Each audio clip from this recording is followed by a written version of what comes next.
নমস্কার, দেখছেন রিপাবলিক বাংলা। আপনাদের সঙ্গে আমি অনির্বাণের অগ্নিবাণে আজকে আলোচনা রাজ্যে ৩৫৬ যে গল্প, ৩৫৬ যে ন্যারেটিভ, তার প্রত্যাবর্তন নিয়ে।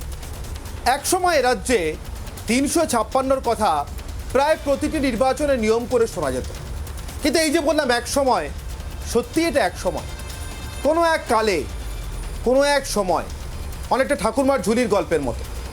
যখন শোনা যেত, যে সময় নির্বাচনগুলোতে রাজ্যে ৩৫৬ কথা আসতো, সেই সময় নির্বাচন দেখেছেন, স্মৃতির মধ্যে রয়েছে এমন মানুষদের আজকের দিনে প্রবীণ বলা হয়। তার কারণ শেষবারের মতো ৮০-র দশকে এমন কথা এসছে। ৭৭ সালে ক্ষমতায় আসার পর থেকে বামপন্থীরা ৮০ লোকসভা হোক, ৮২ বিধানসভা, ৮৪ লোকসভা অথবা ৮৭ বিধানসভা এবং এর মধ্যবর্তী বিভিন্ন সময় বিভিন্ন পঞ্চায়েত, পুরসভা, ছোটখাটো নানা নির্বাচনে, উপনির্বাচনে বারবার এই আশঙ্কাটার কথা রাজ্যবাসীকে মনে করিয়ে দিতে। কেন্দ্রে যারা সরকারে আছে তারা বন্ধু নয়, তারা শত্রু কিনা সে কথা বলতেন না, কিন্তু বন্ধু নয় মানেই যে কোনো সময় এ রাজ্যে ৩৫৬ ধারা মানে রাষ্ট্রপতির শাসন জারি হতে পারে। শেষবার 89 সালে বামপন্থীরা রাজীব গান্ধীর বিরুদ্ধে ভিপি সিং এর সঙ্গে ঘুরপথে কিছুটা বিজেপির সঙ্গে জোট বেঁধে নির্বাচন লড়বার সময় ঘোষণা করেছিলেন এবার রাজ্যে সরকার যে থাকবে তার সঙ্গে বন্ধুত্বপূর্ণ হবে কেন্দ্রের সরকারের সম্পর্ক। কেন্দ্রে এবার বন্ধু সরকার আসবে। বোঝাই যায় তার আগে পর্যন্ত কেন্দ্রের সরকারকে তারা বন্ধু ভাবতে অভ্যস্ত ছিলেন না। এরপর ৯০-এর দশক থেকে ক্রমশ কমেছে কেন্দ্রে ক্ষমতায় আসেন বিভিন্ন সরকারের ক্ষমতা, মূলত জোট রাজনীতিকে কেন্দ্র করে অথবা ক্ষমতায় থাকার জন্য, ভোটের জন্য সেই সরকারগুলির বিভিন্ন আঞ্চলিক শক্তির বা দলের উপরে, এমনকি বামপন্থীদের উপরও নির্ভরশীলতার জন্য। তাই ২০১১ পর্যন্ত রাজ্যে বামপন্থীদের মুখে ৩৫৬ প্রত্যাবর্তন নিয়ে কিছু শোনা যায়। বরঞ্চ মমতা বন্দ্যোপাধ্যায় ২০০৯ লোকসভা নির্বাচনে অভূতপূর্ব ফলাফলের পর প্রায়ই বলতেন যে রাজ্যে লোকসভা নির্বাচনের ফলাফলের নিরিখে বিধানসভা নির্বাচন এগিয়ে আনা প্রয়োজন, ভেঙে দেওয়া প্রয়োজন নির্বাচিত বিধানসভা এবং লোকসভা নির্বাচনের ফলাফলের ভিত্তিতে নতুন করে রায় নেওয়ার জন্য বিধানসভা নির্বাচন করা প্রয়োজন। অর্থাৎ ঘুরিয়ে ৩৫৬ কথাই বলতেন। এর আগে রাজ্যে বিভিন্ন সময় বিরোধী কংগ্রেস নেত্রী বা তৃণমূল কংগ্রেস নেত্রী হিসেবে তার দীর্ঘ ইনিংসে মমতা বন্দ্যোপাধ্যায় এ রাজ্যের বিভিন্ন আইন শৃঙ্খলামূলক ঘটনার পরিপ্রেক্ষিতে ৩৫৬ দাবি তুলেছেন। কিন্তু ক্ষমতায় আসার পর সেই মমতা বন্দ্যোপাধ্যায়ও ৩৫৬ কথা বলেননি, বামপন্থীরা আদর্শগতভাবেই বলেন। আজ ২০২১-এ আবার ঠিক যেদিন কেরলে বামপন্থীদের সরকার সব নজির ভেঙে ক্ষমতা আসতে চলেছে দ্বিতীয়বারের জন্য লাগাতার, সেদিনই রাজ্যে ফিরে এলো ৩৫৬ সেই ন্যারেটিভ, প্রত্যাবর্তন। যে ৩৫৬ ধারা জারি করে এদেশে প্রথম অকংগ্রেসি সরকারকে বরখাস্ত করা হয়েছিল, যার নেতৃত্বে ছিলেন EMS নাম্বুদ্রিপাদ, কেরালাতেই। নিহাতি কাকতালীয় কেন? এই প্রশ্নের উত্তর খোঁজ করার চেষ্টা করেছি আমরা, উত্তর খোঁজ করার চেষ্টা করব আমরা। আর তাই আজকে অনির্বাণের অগ্নিবাণ শুরু করছি এই সম্পর্কে একটি বিশেষ প্রতিবেদন দিয়ে।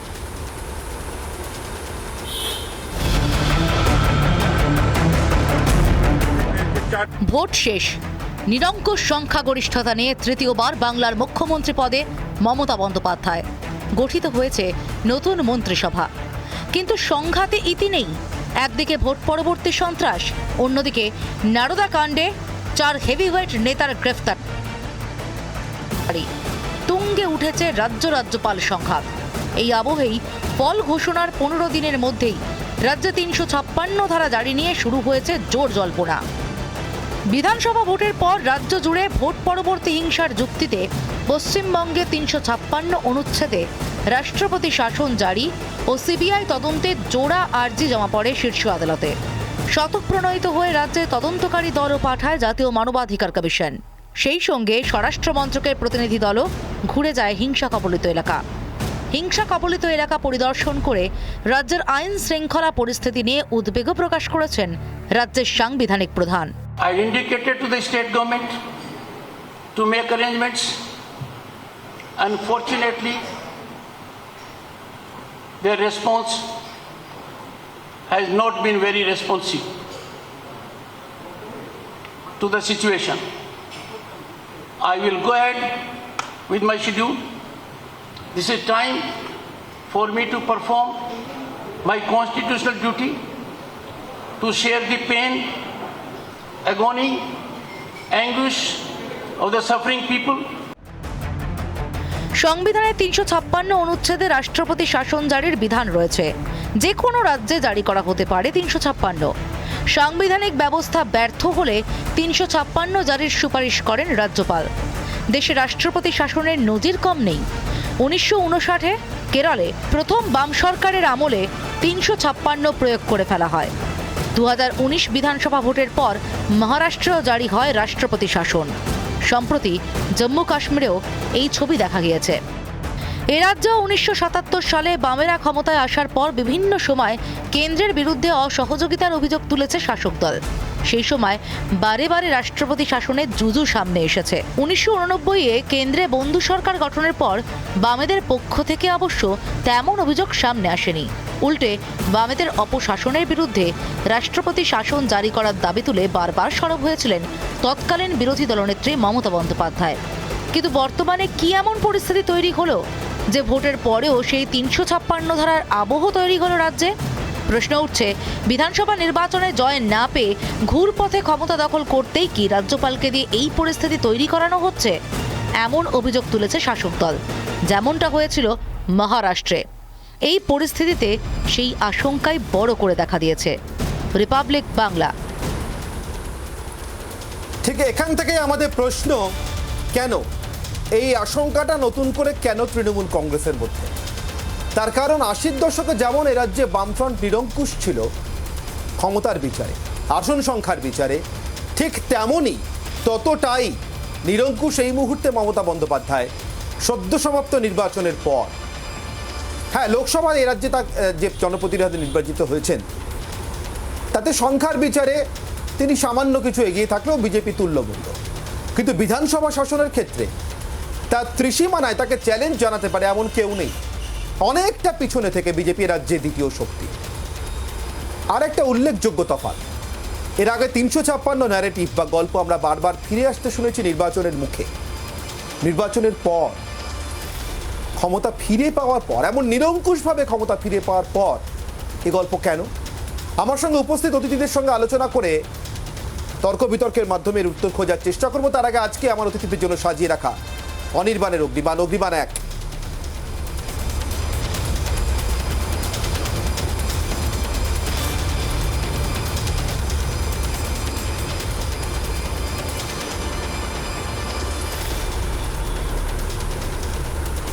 বিজেপি কি ঘুরপথে রাজ্যের ক্ষমতা চায়? যে অভিযোগ বারবার তৃণমূল কংগ্রেসের নেতা নেত্রীরা কখনো সরাসরি কখনো পরোক্ষে করছেন। অগ্নিবাণ ২।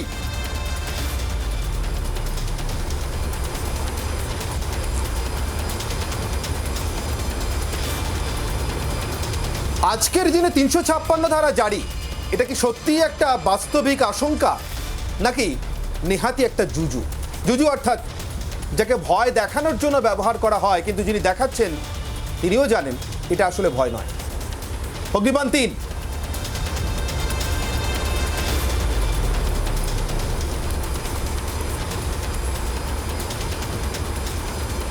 তাহলে কোন বাস্তবতায় ৩৫৬ ফের আলোচনায়?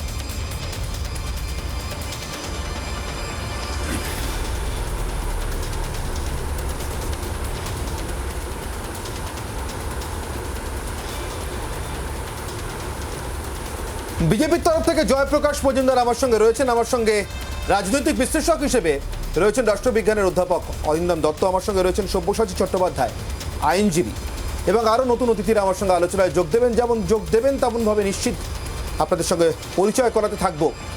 আপাতত আমার অগ্নিবাণ ১ নিয়ে সরাসরি জয়প্রকাশ বাবুর কাছে যাই।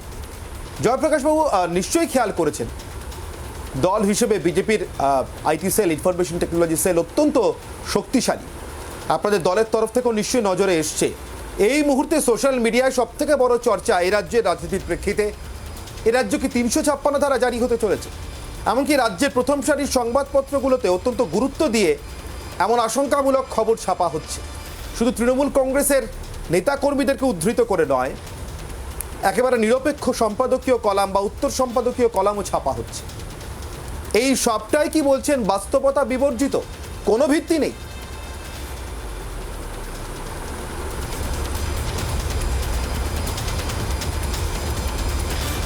না কি ভিত্তি আছে সেটা কিন্তু আমাদের জানা নেই। মানুষের মনে নানা রকম আলোচনা হচ্ছে, মিডিয়া মানুষ যা খাচ্ছে মিডিয়াও তাই পরিবেশন করছে। সুতরাং বাস্তবিকতা, আলোচনার বাস্তবিকতা কি যারা আলোচনা করছেন তারাই বলতে পারবেন। কিন্তু একটা কথা আমি বলতে পারি, প্রথম যেটা, বিজেপি কি ঘুর পথে ক্ষমতা চায়, সেখানে আমি পরিষ্কার বলে দিতে পারি বিজেপি কোনো ঘুর পথে বা পেছনের দরজা দিয়ে এই রাজ্যের ক্ষমতায় আসতে চায় না। এবং আজকে বিজেপি মানুষের রায়েই এই রাজ্যে আসবে, ঘুর পথে চায় না এখানে।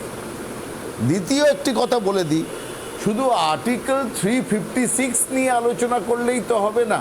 যদি আলোচনাই করতে হয় 355 নিয়েও করার জায়গা আছে।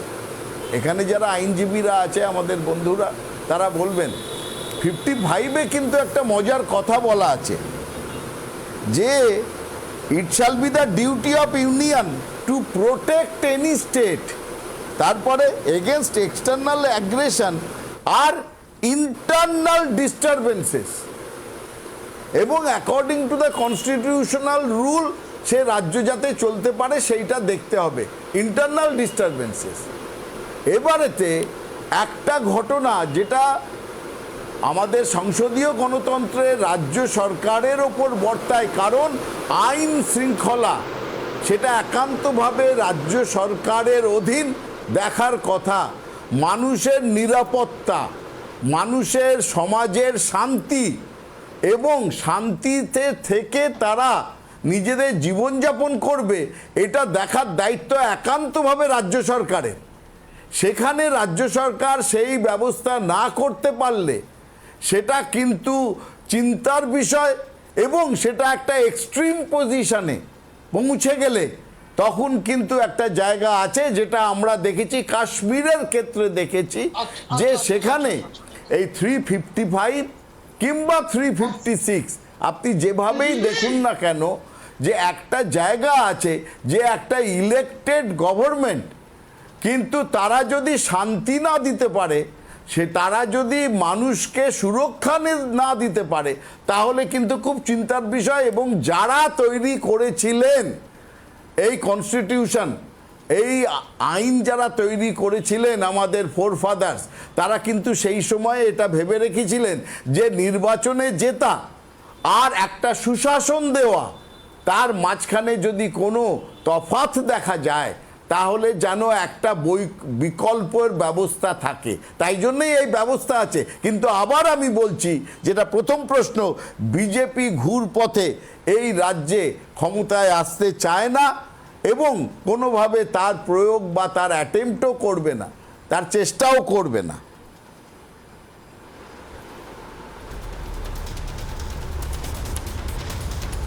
অনেক ধন্যবাদ জয়প্রকাশবাবু, একদম ক্লিয়ার টার্মসে কথাগুলো বলবার জন্য অনেক ধন্যবাদ। খুব স্পষ্টভাবে বলেছেন। কয়েকদিন আগেই রাজ্য সভাপতি বিজেপির দিলীপ ঘোষ, তিনিও এসেছিলেন আমার এই শোয়ে, এবং তাকে আমি জিজ্ঞাসা করেছিলাম কথা প্রসঙ্গে, তিনি যখন উপদ্রুত অঞ্চল শব্দটি, কোচবিহার বা আরও অন্যান্য অঞ্চল যেখানে রাজনৈতিক হিংসায় বারবার উত্তপ্ত হচ্ছে, এমনকি ভোটের ফল পরবর্তী সময়ও, তখন তিনি বলেছিলেন, দেখুন আমি সংবিধানের প্রভিশন জানি না, কিন্তু রাজনৈতিক দলের প্রতিনিধি হিসেবে, দলের রাজ্য সভাপতি হিসেবে আমি মনে করছি যেখানে যে সমস্ত অঞ্চলে এমনকি রাজনৈতিক দলগুলোরও নিজের ক্ষমতা অনুশীলনের যথেষ্ট সুযোগ নেই, সেই জায়গাটা উপদ্রুত ছাড়া আর কি হতে পারে। আপনি 355 ধারা সম্পর্কে যা বললেন তার সবটাই, সেই প্রভিশনের সবটাই সংবিধানে সংস্থান করা রয়েছে এই উপদ্রুত অঞ্চল প্রসঙ্গে। আমি এ নিয়েও বিস্তারিত আলোচনাতে আসবো, তেমন পরিস্থিতি রাজ্যে আছে কিনা। আমি তার আগে সব্যসাচী বাবুর কাছে যাই। সব্যসাচী বাবু, এমন একটা দিনই আলোচনাটা করছি, আমি বললাম যে হয়তো কাকতালীয়ভাবে কেরলে আরেকটা সরকার নজির ভেঙে পরপর দ্বিতীয়বার ক্ষমতায় আসছে এবং নতুন মন্ত্রিসভা তৈরি হচ্ছে, আর এই কেরালেই দেশের প্রথম নির্বাচিত অকংগ্রেসি সরকারটিকে ফেলা হয়েছিল 356 ধারা প্রয়োগ করে। নিশ্চিতভাবে কখন ক্ষমতায় ছিলেন কেন্দ্রে কংগ্রেস সরকার, দেশের প্রথম প্রধানমন্ত্রী জওয়াহরলাল নেহরু।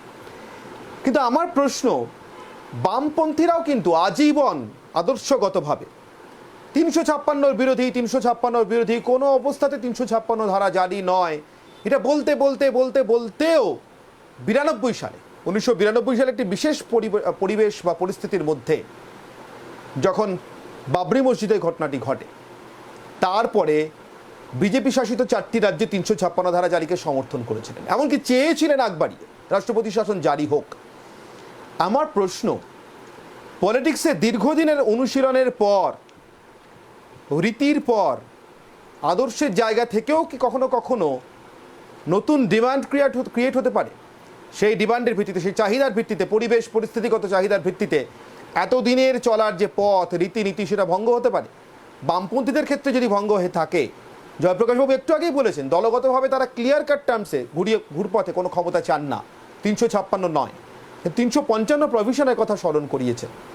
কোথাও কি মনে হচ্ছে বিজেপির ধৈর্যচ্যুতি ঘটছে? হয়তো নির্বাচন পরবর্তী হিংসার কারণেই, আমি সেটা আরও স্পষ্টভাবে জয়প্রকাশবাবুর কাছে জানব, কিন্তু মনে কি হচ্ছে যে এমন সম্ভাবনা একেবারে হাওয়ায় মিলিয়ে যেতে পারে না কখনোই, কোনো সময়, কোনো দলের ক্ষেত্রেই? দেখুন, আপনার প্রশ্নগুলোকে আমি যদি একসাথে নিই তাহলে যেটা দাঁড়ায় সেটা হচ্ছে যে আপনি বলতে চেয়েছেন যে আদর্শ এবং সংবিধান দুটোকে এক জায়গায় নিয়ে কিভাবে প্রযুক্ত হবে এই দিকে। দেখুন, সংবিধানের নিজস্ব একটি আদর্শ আছে, সেই আদর্শটা প্রতিফলিত হচ্ছে সংবিধানের একেবারে প্রাককথন, যেখানে প্রিএম্বল সেখানে বলা আছে। আপনারা জানেন এই সংবিধান, ভারতের সংবিধান, পৃথিবীর বৃহত্তম লিখিত সংবিধান, যে সংবিধানে এই 356-এর মতন জরুরি অবস্থা জারি করা, রাষ্ট্রপতি শাসন জারি করার ক্ষমতা রয়েছে কোন ক্ষেত্রে সেটাও খুব পরিষ্কারভাবে বলা আছে। আদর্শের প্রশ্নটা হচ্ছে অন্য জায়গায়, সেটা আমাদের ফেডারেল স্ট্রাকচার সংবিধান কিভাবে প্রয়োগ করেছে, সংবিধানে কিভাবে বর্ণিত আছে, যেটা থেকে আমরা দেখতে পাই যে আমাদের সংবিধানে মূলত ক্ষমতা সেটা বণ্টিত হয়েছে রাজ্য এবং কেন্দ্রের মধ্যে, এবং যেটা আমরা জানি যে কনকারেন্ট লিস্ট, যুগ্ম তালিকা, তার মধ্যে দিয়ে। এবং সংবিধানে বলা আছে রাজ্য কোন ক্ষেত্রে আইন তৈরি করবে, কেন্দ্র কোন ক্ষেত্রে আইন তৈরি করবে, রাজ্য কোন ক্ষেত্রে কাজ করবে, কেন্দ্র সরকার solely কোন ক্ষেত্রে কাজ করবে, এবং যুগ্ম তালিকাভুক্ত বিষয়ে কিভাবে কাজ হবে, এবং যেগুলো তালিকাভুক্ত বিষয় নয় সেক্ষেত্রে কেন্দ্রের ক্ষমতা থাকবে কাজ করবে। এর ভিত্তিতেই কিন্তু দাঁড়িয়ে আছে আমাদের যে যুক্তরাষ্ট্রীয় ব্যবস্থা, যেটা হচ্ছে ভারতের ভিত্তি। যদি একদম আমাদের সংবিধানের 1 নম্বর অনুচ্ছেদে যান তাহলে দেখবেন India that is Bharat is union of states, যে কথাটা বারবার করে বলা আছে, রাজ্যগুলির কেন্দ্র, অর্থাৎ রাজ্যগুলো না থাকলে কিন্তু এই ইউনিয়নের কোনো অস্তিত্ব কিন্তু নেই। এটা কিন্তু মাথায় রাখতে হবে, রাজ্যগুলো মিলেই কিন্তু এটা তৈরি। কিন্তু একইভাবে দেশের ঐক্য, অখণ্ডতা এবং সংবিধানের যেটা মৌলিক ভিত্তি, মূলগত ভিত্তি, যেটাকে বেসিক স্ট্রাকচার, পরবর্তী সময়ে আমরা 60-এর দশকে আমরা যখন দেখলাম সুপ্রিম কোর্টে সাংবিধানিক bench Kesavananda Bharati versus state of Kerala এই মামলায় সিদ্ধান্ত দিয়ে বললেন যে বেসিক স্ট্রাকচার ডক্ট্রিন, তাকে কেউ টাচ করতে পারবেন না, ছুঁতে পারবেন না, পরিবর্তন করতে পারবেন। 356 প্রভিশনটাকেও কিন্তু এই রাজনৈতিক ঘটনাক্রমের মধ্যে দিয়ে কিন্তু এগোতে হয়েছে, পিছোতে হয়েছে, বিভিন্ন সময় প্রযুক্ত হয়েছে।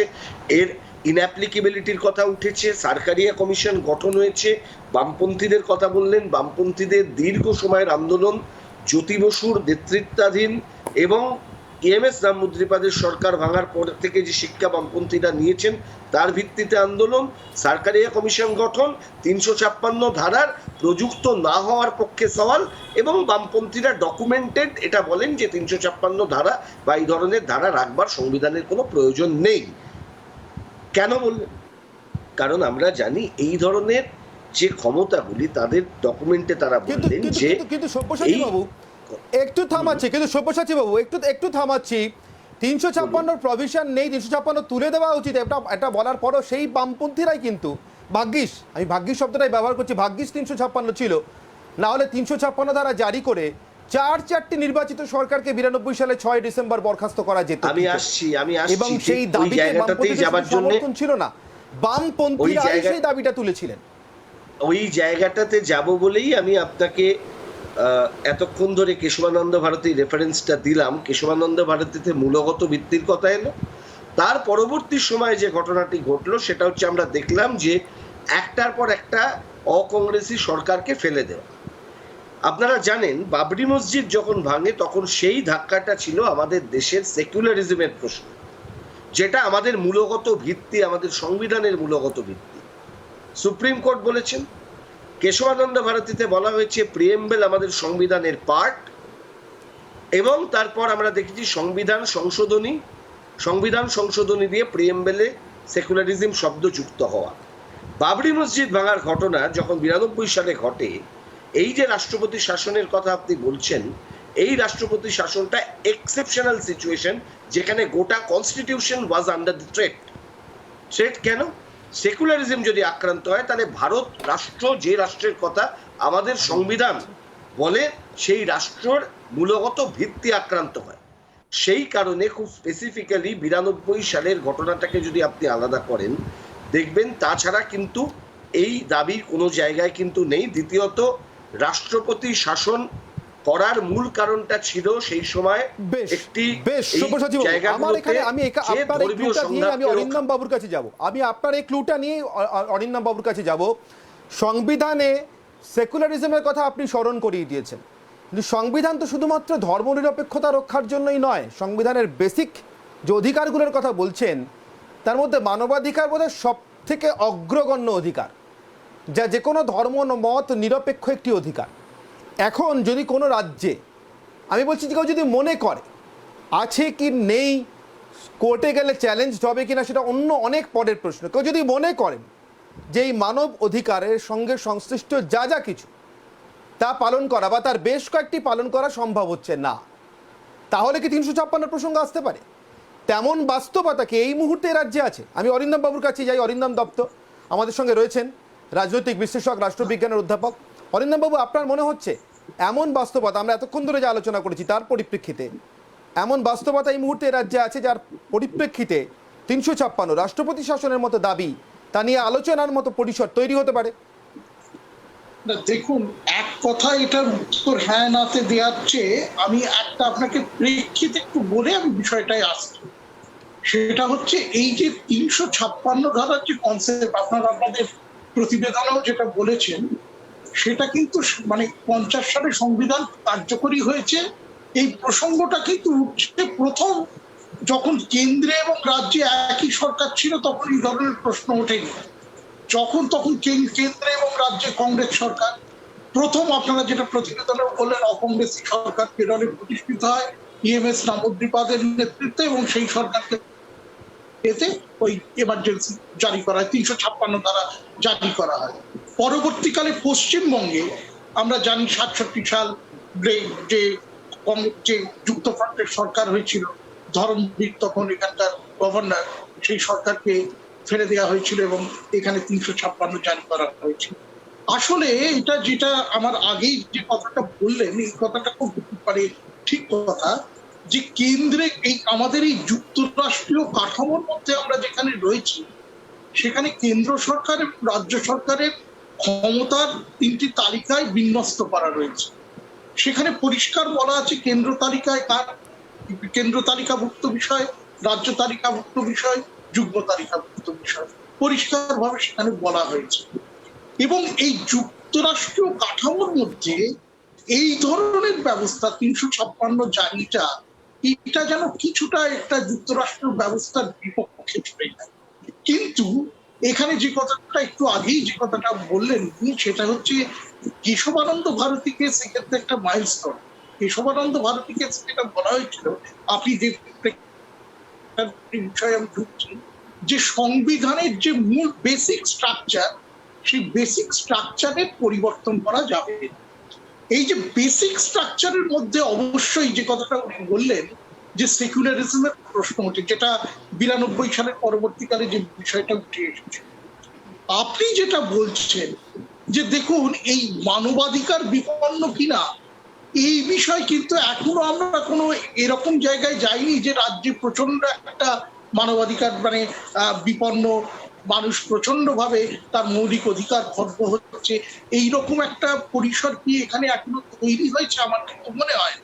কিন্তু আমরা যেটা দেখছি সেটা হচ্ছে নির্বাচনে একটি রাজনৈতিক দল, আমি তাকে সমর্থন করতে পারি না করতে পারি, তারা একটা ব্যাপক সংখ্যাগরিষ্ঠতায় ক্ষমতায় এসেছে, এবং যে বিষয়টিতে এদের গ্রেপ্তার করা হলো আমাদের মানে বিগ ওয়েট রাজনৈতিক নেতাদের, এই বিষয়টা কিন্তু দীর্ঘদিনের বিষয়টা, আমরা মাঝে মধ্যে এটাকে অনেকটা কি চোর পুলিশ খেলার মতো দেখছিলাম, যে কখনো কখনো এই বিষয়টা একটুখানি এর পারদ একটু ওপরে উঠছে আবার নেমে যাচ্ছে, কিন্তু এই বিষয়ে কোনো সুস্পষ্ট একটা মানে তদন্ত আজ পর্যন্ত দেখলাম না, যেটা খুব দুর্ভাগ্যজনক।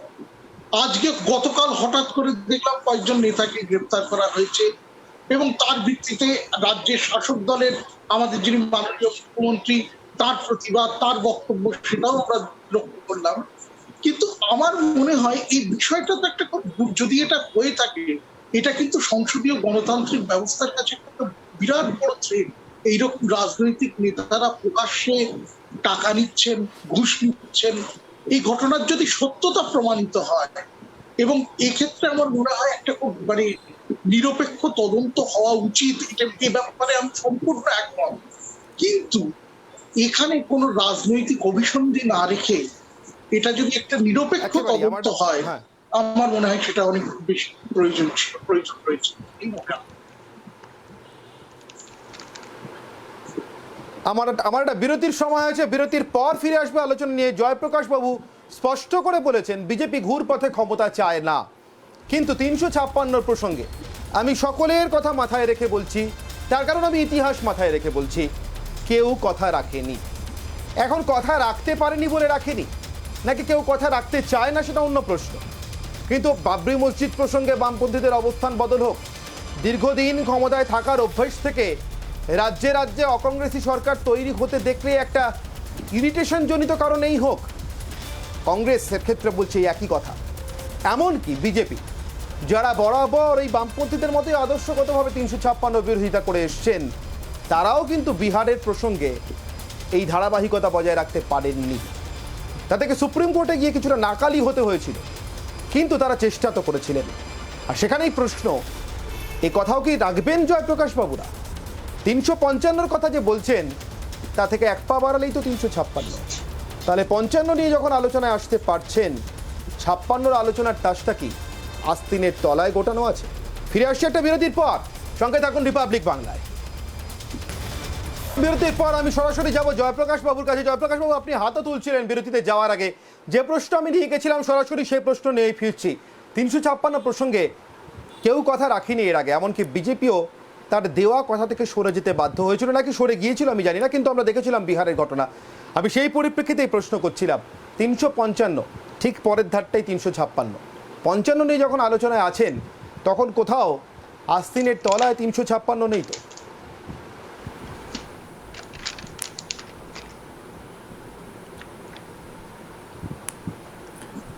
না, দেখুন, বহুদলীয় রাজনীতি, সংসদীয় ব্যবস্থা, তাতে তো সব কিছুই সম্ভব হতে পারে। কিন্তু ঘটনাটা আজকের আলোচনা এটা হচ্ছে না অনির্বাণ। আমি সব্যসাচীর কথায় যাব, আমার খুবই ভাতৃপ্রতিম সব্যসাচী, কিন্তু সব্যসাচী শুরু করলো একটি কথা বলে যে আজকের সামগ্রিক প্রশ্নগুলোকে বলছে সংবিধান এবং আদর্শর কথা, সেই দিক থেকে সব্যসাচী বললেন, কিন্তু সবটাই গুলিয়ে গেল তাতে। আসল কথা তো আদর্শের থেকে বড় কথা হচ্ছে সংবিধান মানে মানুষের অধিকার, এবং মানুষের অধিকার মানে বাস্তব অবস্থা। সেই জায়গাটাকে আমরা চোখ বন্ধ করে থাকতে পারি না। কোনো রাজনৈতিক ব্যবস্থা শুধু আদর্শ এবং সংবিধান ধুয়ে জল খেলে হবে না। ওই গ্রামের যে মানুষটা আজকে বাঁচার জন্য লড়াই করতে গিয়ে প্রাণ দিচ্ছে, তাকে গুলি খেতে হচ্ছে, বোমা খেতে হচ্ছে, তার কথা ভাবতে হবে রাষ্ট্রকেই। আর রাষ্ট্রশক্তি যেটা করে, তাহলে তার ব্যবস্থা নিতে হবে, আদর্শ দিয়ে হবে না। সব্যসাচীকে এইটা আমি জানাতে চাই। আরেকটি কথা, সব্যসাচী বলেছে রাজ্যগুলি না থাকলে তাহলে ইউনিয়ন অফ ইন্ডিয়া থাকবে কি করে? আশ্চর্য ব্যাপার। যদি একটা রাজ্যে ধরে নেওয়া যাক তর্কের খাতিরে মানুষের সুরক্ষা, মানুষের অধিকার, সংবিধানের অধিকার রক্ষিত হচ্ছে না, ধরে নাক তর্কের খাতিরে সেখানে 355 বা 356 করা হয়েছে, সেটা কেন্দ্রীয় সরকার, রাষ্ট্রপতি করেছেন তাদের সুরক্ষা দেওয়ার জন্যে, তাহলে কি রাজ্যটাই চলে গেল? আশ্চর্য ব্যাপার। রাজ্য তো থাকবে, সেখানে একটা সরকার পরিবর্তিত হতে পারে, সেখানে মানুষ থাকবে, মানুষের অধিকার থাকবে। এই সাধারণ জিনিসগুলো বোধহয় এনারা কোনোভাবে মিস করে যাচ্ছেন। আরও একটি কথা, সেকুলারিজমের কথা উঠেছে বাবরি মসজিদের ক্ষেত্রে, তারা বলেছেন কেন সেটা ঠিক না, সেকুলারিজম। আচ্ছা বলুন তো, সেকুলারিজম কথাটা আমাদের প্রিয়াম্বেলে যুক্ত কবে হলো? জানেন সব্যসাচী বাবু কিংবা অরিন্দম বাবুরা? সেটা যুক্ত হলো 1976-এ। 1976-এর কি অবস্থা ভারতের? ভারতে গণতন্ত্র ছিল না, ভারতে তখন ছিল এমার্জেন্সি। এসব কথা ভুলে গেলে চলবে না, এবং কোনো কথা আলোচনা করতে গেলে এগুলো মনে রাখা দরকার। সেই এমার্জেন্সির সময় সেই সেকুলারিজম কথাটাকে এক্সট্রা ঢোকানো হলো কেন? যারা আমাদের কনস্টিটিউশন করেছিল, যাদের কথা বলে আমরা বারবার উদ্বাহু হয়ে বলি আহা কি ভালো, সত্যি তো কনস্টিটিউশন আজকে 75 বছর হতে চললো আমাদের আটকে রেখেছে, এক জায়গায় রেখেছে। কিন্তু সেই আমাদের পরম পিতারা যারা কনস্টিটিউশন করেছিলেন তারা তো সেকুলারিজম রাখেননি প্রিয়াম্বেলে। সেটা রাখা হয়েছে কখন? ঢোকানো হয়েছে এমার্জেন্সির সময়। আর সেই এমার্জেন্সির ওই 42 অ্যামেন্ডমেন্ট, সেই ক্ষেত্রেই রাজ্যের ক্ষমতা অনেকাংশে কমিয়ে কেন্দ্রের হাতে দিয়ে দেওয়া হয়েছিল। এই ঘটনাগুলো কেন আমি বললাম যে একটাই কথা বলে শেষ করব, অরিন্দম, একটাই কথা বলে শেষ করব, সেটা হচ্ছে মানুষের কষ্ট হলে, মানুষের অধিকার গেলে সেন্ট্রাল গভর্নমেন্ট বা রাষ্ট্রপতি তার ব্যবস্থা নিতে বাধ্য। এটা রাজনৈতিক দল, আমি বলেছি যে পেছনের দরজা দিয়ে বিজেপি আসবে না, কিন্তু আমি এটা বলিনি যে এই রাজ্যে যদি মানুষের অধিকার, বাঁচার অধিকার লঙ্ঘিত হয় তাহলে কেন্দ্রীয় সরকার চুপ করে থাকবে, তাদেরকে তাদের সুরক্ষা দিতে হবে। বিজেপি আসবে বলছি না, কিন্তু সুরক্ষা তাদের দিতে হবে। এইটুকুনি কিন্তু সকলেই যেন বোঝেন যে যা ভোটে জিতেছি বলে মানুষের জীবন নিয়ে খেলা করার অধিকার কাউকে দেওয়া হয়নি।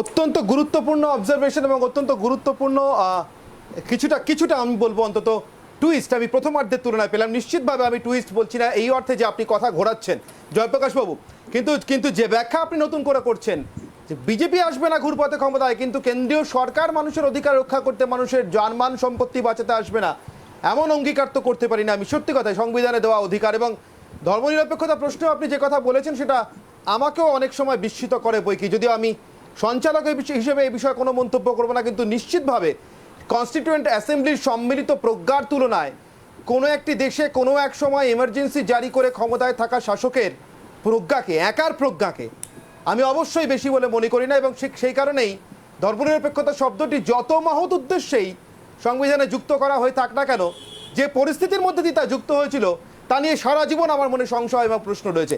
সব্যসাচী বাবু হাত তুলছেন, আমি আসবো আপনার কাছে, কিন্তু তার আগে এই মুহূর্তে আমার আজকের শোয়ে ব্রহ্মাস্ত্র নিয়ে তারপর আমি আপনার কাছে আসছি এবং অন্য অতিথিদের কাছে আসছি। আমার আজকের ব্রহ্মাস্ত্র অনির্বাণের অগ্নিবাণে।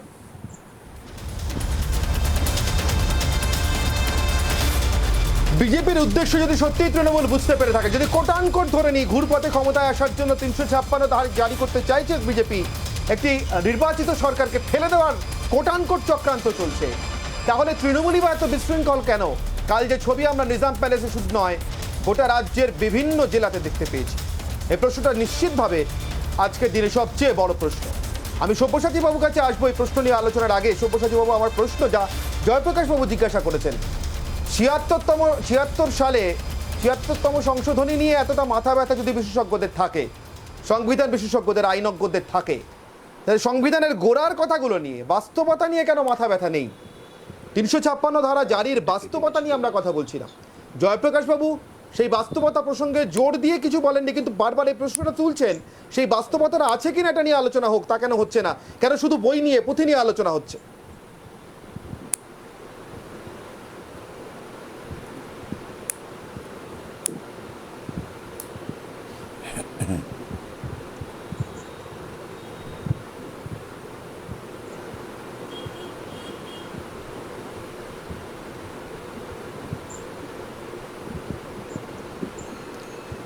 সব্যসাচী বাবু, সব্যসাচী বাবু, আপনার কাছে আমার প্রশ্ন। হ্যাঁ হ্যাঁ, এবার আছে হ্যাঁ হ্যাঁ।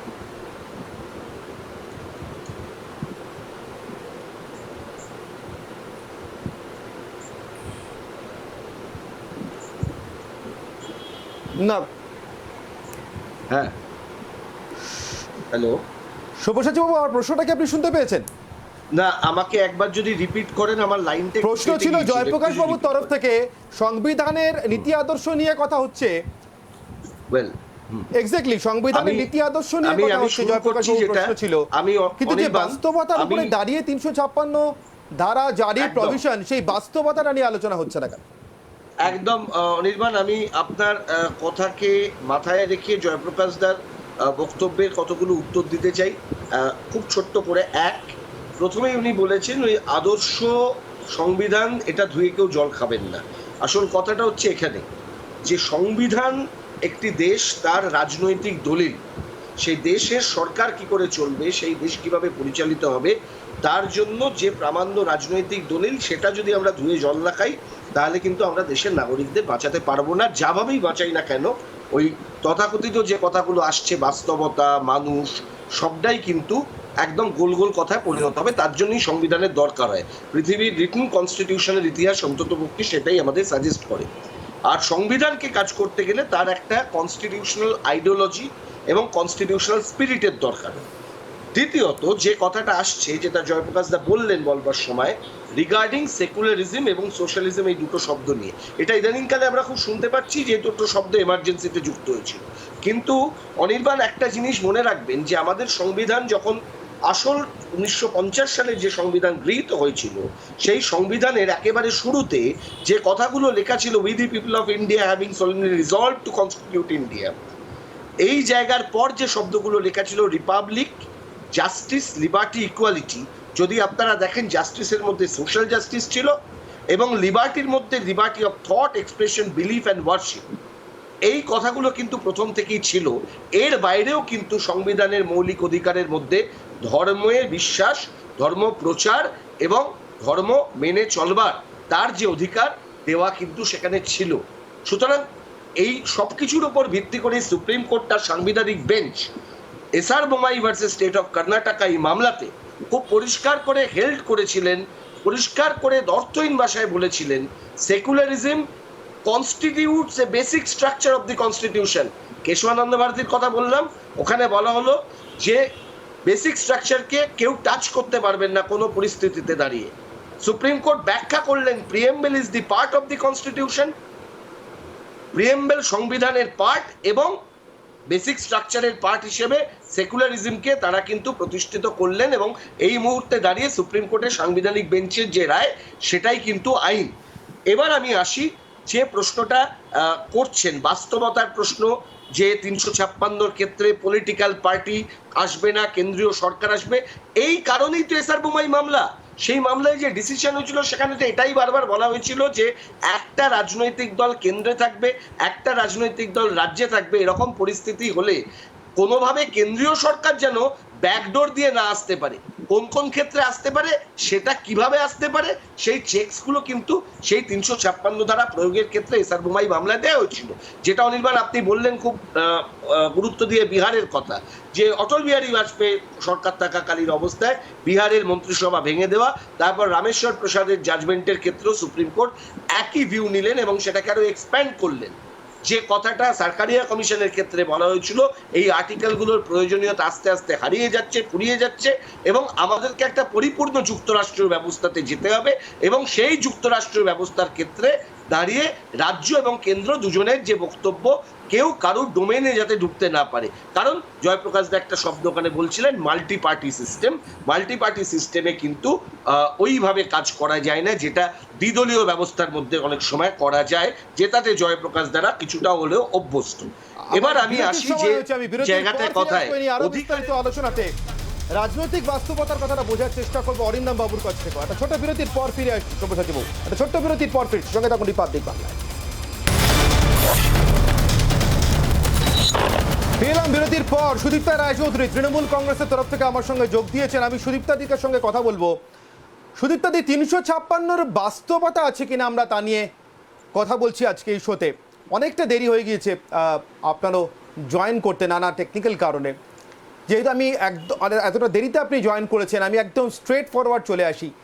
এই যে ভয়টা আপনারা পাচ্ছেন, আমার আজকে একটা অগ্নিমানের প্রশ্ন ছিল, এটা বাস্তবতার মাটিতে দাঁড়িয়ে আশঙ্কা নাকি জুজু? ঠিক যেমনটা 80-র দশকে বামপন্থীরা একসময় দেখাতেন, ওই দেখো 356 আসছে, ওই দেখো কেন্দ্রীয় সরকার বিরোধী সরকার তারা আসছে আমাদেরকে সরিয়ে দেওয়ার জন্য। 217 পাওয়া একটা দল সরকার তৈরি করেছে, 4 জনকে গ্রেফতার করা হয়েছে বলে 356 বলে রব তোলার আদৌ কোনো বাস্তবতা আছে নাকি বাংলার মানুষকে ভয় দেখাচ্ছেন? দেখুন 217 না, 213 জনকে দিয়ে আজকে তৃণমূল কংগ্রেস ক্ষমতায় এসেছে। 217 আমাদের গতবারের সংখ্যা ছিল, এবারে 213 জনকে তৃণমূল ক্ষমতায় এসেছে। এবার দেখুন, আমরা গত 7 বছর ধরে যে সরকার থেকে কেন্দ্র দেখতে পাচ্ছি, তাদের যা ইতিহাস, তাদের যা অ্যাক্টিভিটি, এর থেকে দেখা যাচ্ছে যে তারা যখন চেষ্টা করলো ক্ষমতায় আসার এই রাজ্যে কৃষিকে ব্যবহার করে, কৃষি যখন ফেইলিয়ার হলো, তারা যখন ক্ষমতার ধারে কাছে পারলো না, একদম চূড়ান্ত ঘরে তো পর্যটক বাংলার মাটিতে বড় বড় নেতারা রোজ করেও যখন চূড়ান্ত ভাবে একগালে ছুট এবং একগালে কালি বাঁধলেন এই রাজ্যে, তখন পুরোনো ইতিহাস তারা, যেমন আমি মনে করছি লেটেস্ট যেটা গত বছর করোনা পরিস্থিতি অত্যন্ত খারাপ হচ্ছে জেনেও বিরোধীরা প্রকারণে যেভাবে মধ্যপ্রদেশের সরকারটাকে নিজেদের ক্ষমতার মধ্যে না আনা পর্যন্ত, না আনা স্টক কোনোভাবেই, যখন এই সরকার করোনা পরিস্থিতিকে নজর দিতে রাজি ইচ্ছুক ছিল না,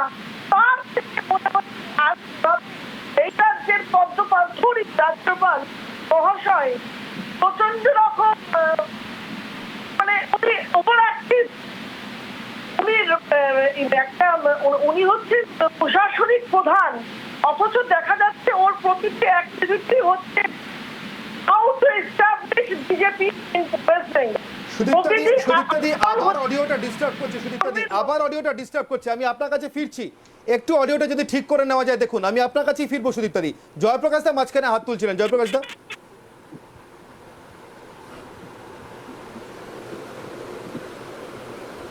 না, আমি শুধু দুটো তথ্য দিতে চাই। একটা তথ্য হচ্ছে সব্যসাচীর জন্যে। প্রথমে বলিনি আমি সংবিধান নিয়ে গুলে খেতে হবে, এটা বলিনি সব্যসাচী। আমি বলেছি আদর্শ বলে যেটা বলা হচ্ছে, আদর্শ না মানুষের অধিকার, কোনটাকে আগে দেব? সংবিধান তো থাকবেই, সংবিধানের নিরিখে কোনটা দেখব? ওই মানুষের অধিকারটা, সেইটা আমি দেখতে বলেছি। এক, আর বাস্তবিকতা। দ্বিতীয়, যেটা হয়েছিল বাবরি মসজিদ 1992-এ, তুমি সেটাকে ডিফেন্ড করছো রাষ্ট্রপতি শাসন, কারণ সেই সময় ছিল সেকুলারিজমের প্রশ্ন।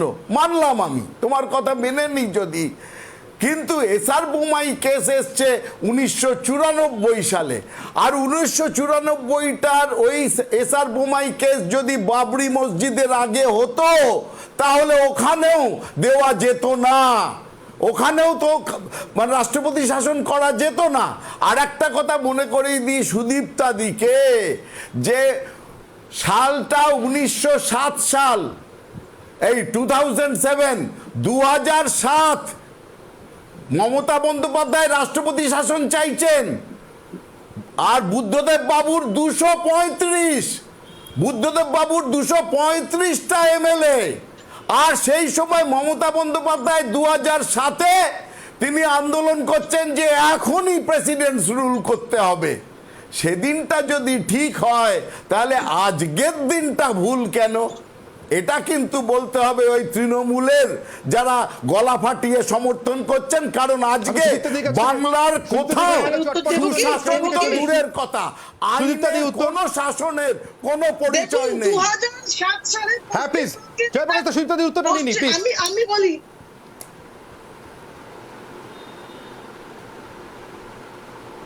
হ্যালো, আমি কি বলবো?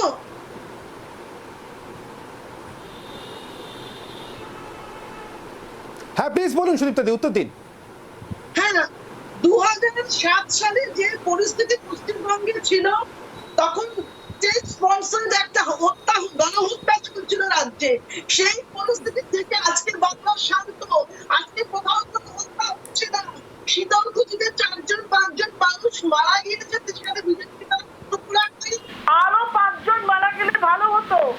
সেই পরিস্থিতি আর আজকে 2016 মাফ করবে 2021 পরিস্থিতি কোনোভাবে এক লাগছে। কোন দিক দিয়ে এক লাগছে আমি পারলাম না, আমি ছুটে দিলাম জয়প্রকাশ দাকে। কোন দিক দিয়ে পরিস্থিতি এক? তখন গোপালকৃষ্ণ গান্ধী পর্যন্ত এই রাজ্য সরকারের বিরুদ্ধে তখন তৎকালীন কি বলে রাজ্যপাল, তিনি পর্যন্ত এই সরকারের বিরুদ্ধে গলা তুলেছিলেন। এখানে আজকের কোথাও কোনো গণহত্যা হচ্ছে যেখানে রাজ্যের না, কিন্তু মজার কথা সুদীপ্তা দি, গোপালকৃষ্ণ গান্ধী রাজ্য সরকারের বিরুদ্ধে কথা বললে তখন আপনাদের সেটা অসাংবিধানিক মনে হয়নি। এখন রাজ্যপাল জগদীপ ধনকরের প্রতিটি পদক্ষেপকে, প্রতিটি মুহূর্তকে আপনাদের অসাংবিধানিক মনে হচ্ছে। শাসক দলের বিরুদ্ধে রাজ্যপাল সরব হলেই এমনটা হয়। আমি এ নিয়ে আগেও অনেকবার কথা বলেছি। সব্যসাচী বাবু মাঝখানে হাত তুলছিলেন, প্লিজ সব্যসাচী বাবু। আমার দেখুন একটাই কথা, যে 2007-এর পরিস্থিতি, 2021-এর পরিস্থিতি, এই সব কিছুই কিন্তু খুব ক্লিয়ার হয়ে যায় যদি পলিটিক্যাল স্ট্যান্ডটা পরিষ্কার থাকে। আমি 356-কে কিভাবে দেখছি, জয়প্রকাশ দা খুব পরিষ্কার করে বলেছেন, হ্যাঁ কেন্দ্রীয় সরকার করতে পারে। একটু আগেই বলেছেন কেন্দ্রীয় সরকার করতে পারে, বিজেপি হয়তো করবে। আবার সুদীপ্তাদি বলছেন 7-এর পরিস্থিতিতে হয়তো 356 করা যেত, কারণ মমতা বন্দ্যোপাধ্যায় 1 সাল থেকে চেয়েছেন। একে আমরা দেখেছিলাম 356 প্রয়োগ করুন রোজ বলতেন, রোজ কেশপুর গড়বেতা এইসব নিয়ে। 2007-এ নন্দীগ্রাম সিঙ্গুর সেই সময় 356 চাই, 356 চাই, ওনার এটা দাবির মধ্যেই পড়ে গেছিল 356। এবং জয়প্রকাশ বাবুদের দলের সরকার, মানে যখন কেন্দ্রের এনডিএ সরকার, তাদের প্রতিনিধি দল কলকাতায় আসছে। সব্যসাচী বাবু, আমার সময় যেটা একদম শেষ, নিশ্চিতভাবে এই নিয়ে আরো অনেকক্ষণ আমরা তর্ক করতে পারতাম, আলোচনা করতে পারতাম, কিন্তু এখানেই সীমায়িত করতে হচ্ছে আজকের অনুষ্ঠানকে। সব্যসাচী চট্টোপাধ্যায়, জয়প্রকাশ মজুমদার, সুদীপ্তা রায়চৌধুরী এবং অরিন্দম দত্ত, 4 জনকে অসংখ্য ধন্যবাদ।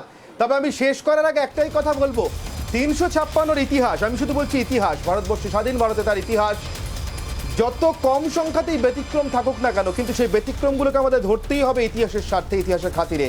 আর সেগুলোকে যদি ধরি তাহলে ভারতে যে রাজনৈতিক দল যখন যাই বলে থাকুন না কেন প্রসঙ্গে, প্রত্যেকের ক্ষেত্রেই আমরা বাস্তবতার কথা বলছিলাম না, বাস্তবটা হলো ওই রামায়ণ বলবো না, সেও এক নবরামায়ণের কথা, মেঘনাদ বধ কাব্যের মারি ওরি পারি যে কৌশলে, যখন মনে হয়েছে আর কোনোভাবে এটে উঠতে পারছি না, তখন 356 এসছে। এখন এই এটে ওঠা সত্যি সত্যিই সম্ভব কিনা, পারছেন কিনা, আসবে কিনা, তা নিশ্চিতভাবে অনেকগুলো হাইপোথেটিক্যাল কোয়েশ্চেন, এবং সে প্রশ্নের উত্তর এখনই পাওয়া সম্ভব নয়। কিন্তু 356-এর প্রত্যাবর্তন ঘটলো, তার ন্যারেটিভের প্রত্যাবর্তন ঘটলো পশ্চিমবঙ্গের রাজনীতিতে। এটাই বোধহয় আজকের দিনের সবচেয়ে বড় তাৎপর্যপূর্ণ রাজনৈতিক পর্যবেক্ষণ হিসেবে থাকছে। ভবিষ্যৎটা সামনের দিকে তাকিয়ে বোঝা যাবে, স্পষ্ট হবে। এরপর আপনাদের সঙ্গে থাকছে সোজাসুজি স্বর্ণালী। সঙ্গে থাকুন রিপাবলিক বাংলা।